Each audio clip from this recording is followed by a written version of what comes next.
Without further ado, let's all welcome Dr.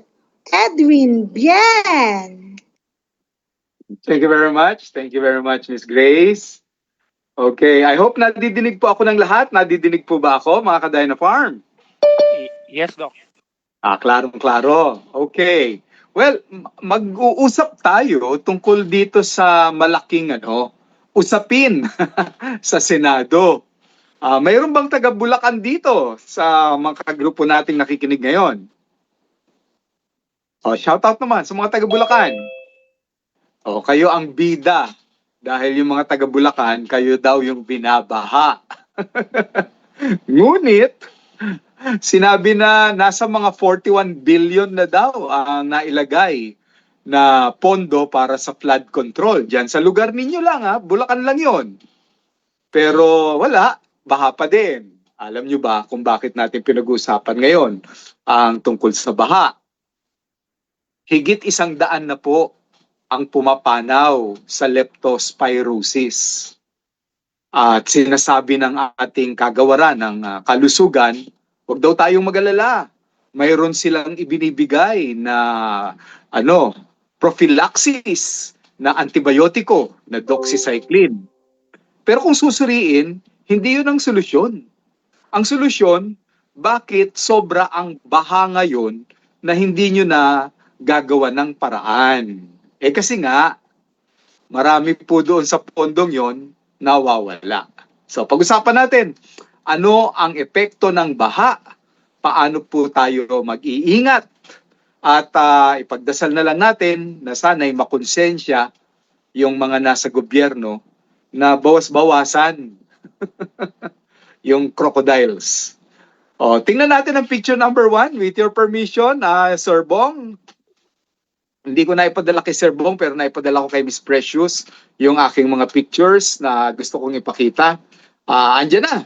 Sabi ng Department of Health, huwag daw tayong lulusong sa baha.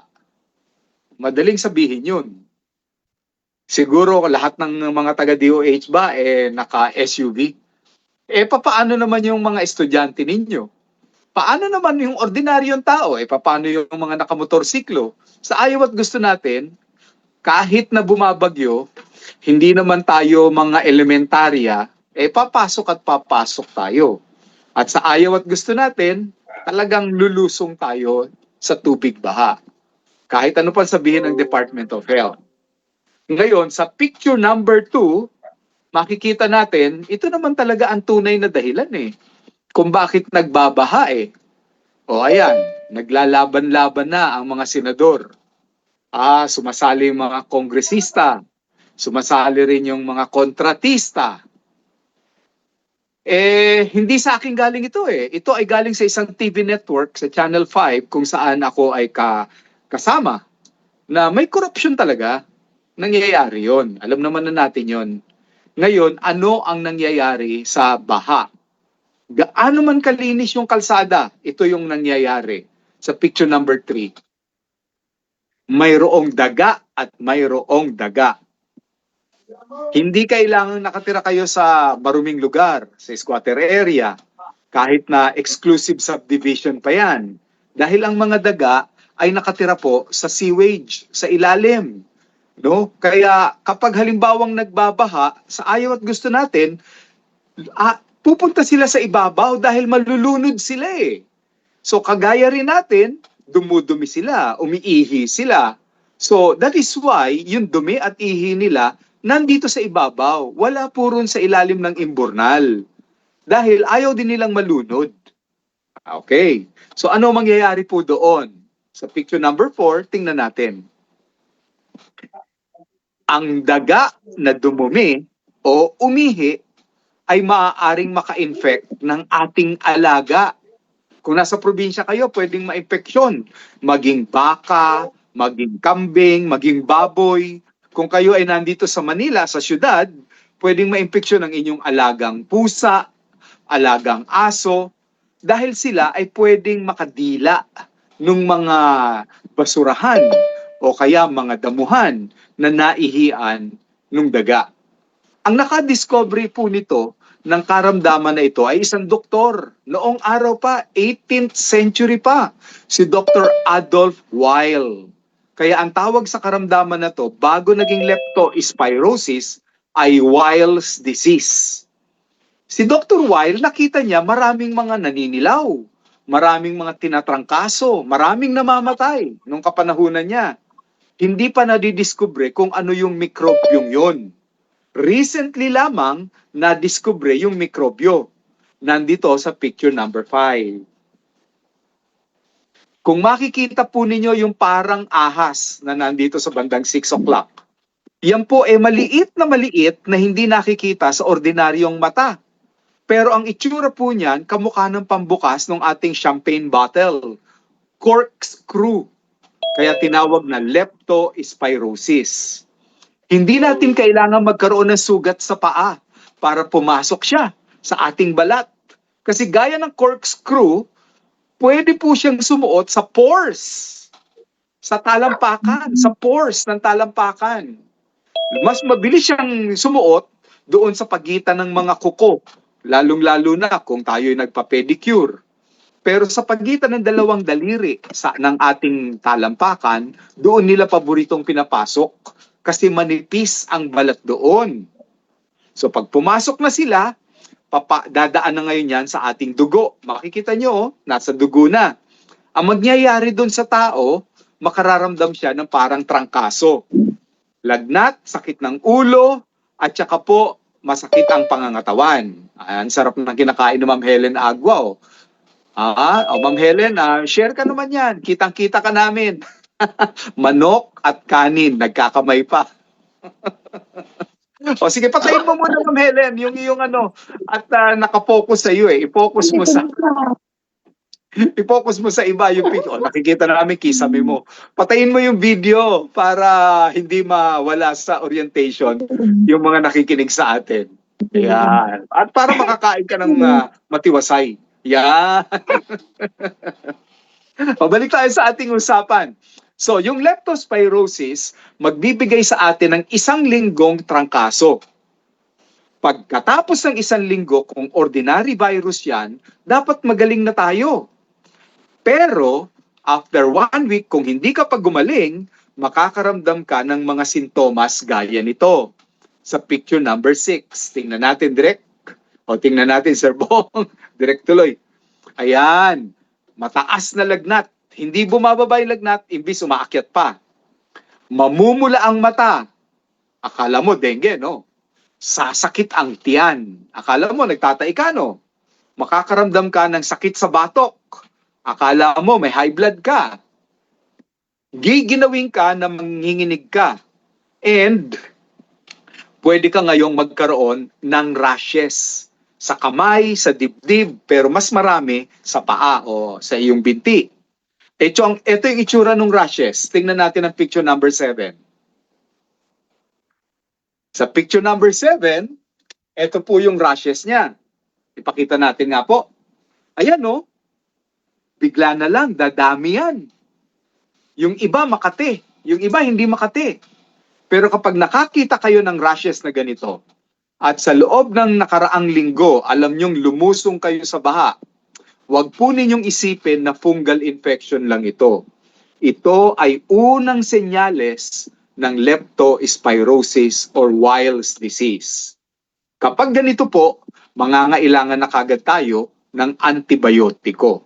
Hindi natin pwede itong ipagpawas sa walang bahala kasi sa picture number 8 makikita nyo, sa ikalawang linggo, tingnan ninyo yung normal na kidney sa kaliwa, mamamaga kamukha nung nasa gitna at masisira kamukha nung nasa kanan.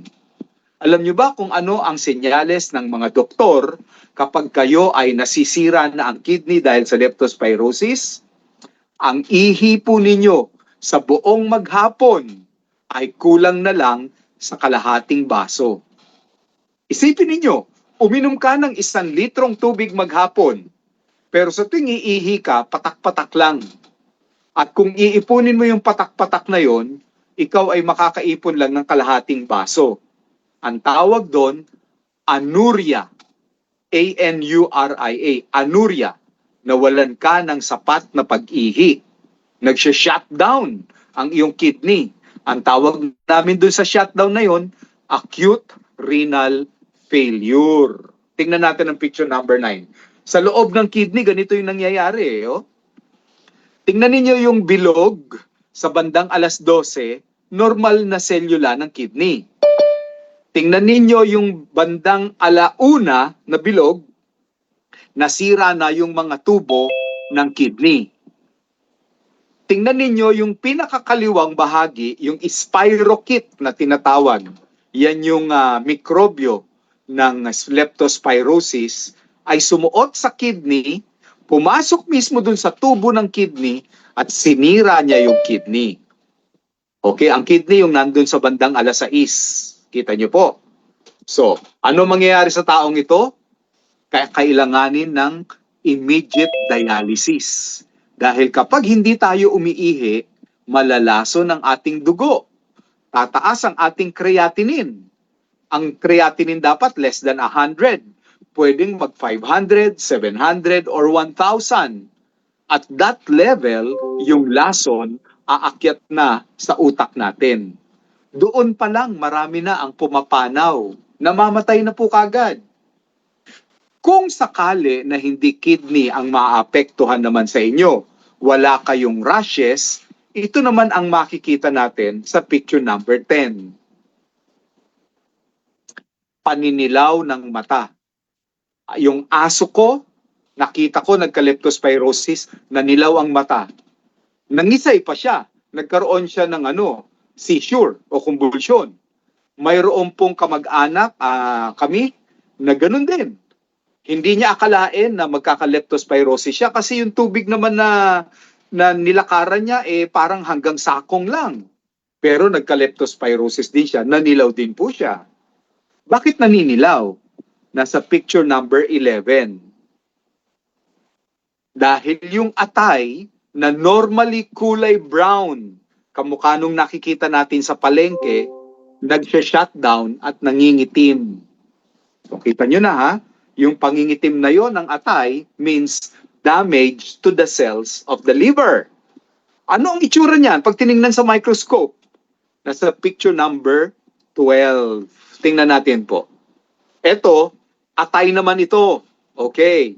Tingnan po natin yung bandang alas 3. Yung nakita niyo yung parang mga bulatin mahabang yon, doon dumadaloy sana yung laso ng atay. Nililinis ng atay yan.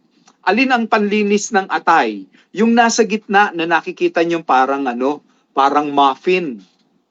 Yun yung selula ng atay. Nasisira yan. Dahil pumapasok ngayon dyan yung leptospirosis na virus o bacteria. Kakatakot muli, pwede po yang makamatay. So tingnan natin ang picture number 13. Ayaw lang nating isipin ito Alam niyo bang ospital ito? Alam niyo ba kung saang ospital ito? Ospital ng Maynila. Nakikita niyo po bang punong-puno na ng tao? Grabe, ganon karami ang mga nako-confine dahil sa leptospirosis. Automatically, kapag nakita po namin na nag-shutdown ang atay o ang kidney, tingnan natin ang picture number 14. Dialysis na po yan. Ang dialysis ay 3,000 hanggang 4,000 bawat session. 3 session sa isang linggo. So pumapatak ng 9 to 10,000. Linggo-linggo. Ang gagastusin po ninyo. May announcement ang ating Pangulo na zero billing sa mga hospital. Ewan ko na lang, totoo ba yun? Kung ma-hospital ka, wala kang babayaran kahit 5 sentimo.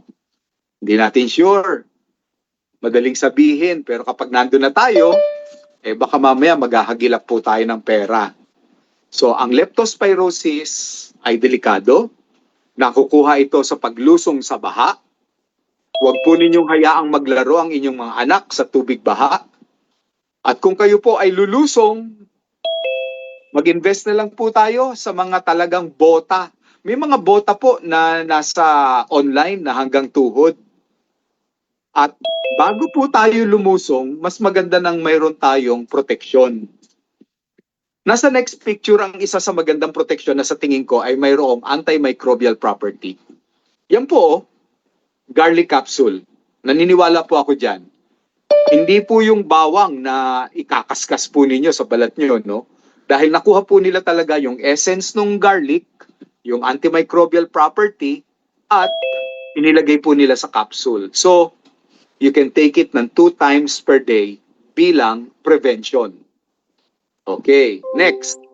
Siyempre, yung ating katawan ay manghihina. Kakailanganin din po natin ito naman. Okay? Ito naman po ang ating pinakasustansya na makukuha naman. Alright? Ang ating Dynatonic. Yung Dynatonic po ay hitik sa mga mineral, sa mga halamang gamot na tutulong para makarecover yung ating selula, yung ating kidney, tsaka yung ating atay. Okay? Ang next po niyan, sa picture number 17, vitamina naman para sa ating atay. Yung milk thistle po yan. Okay? Naniniwala ako na ang milk thistle ay nagpapalusog ng bawat selula ng ating atay. And last but not the least, pampataas ng ating immunity o immune system para hindi tayo nagkakasakit, nasa picture number 18.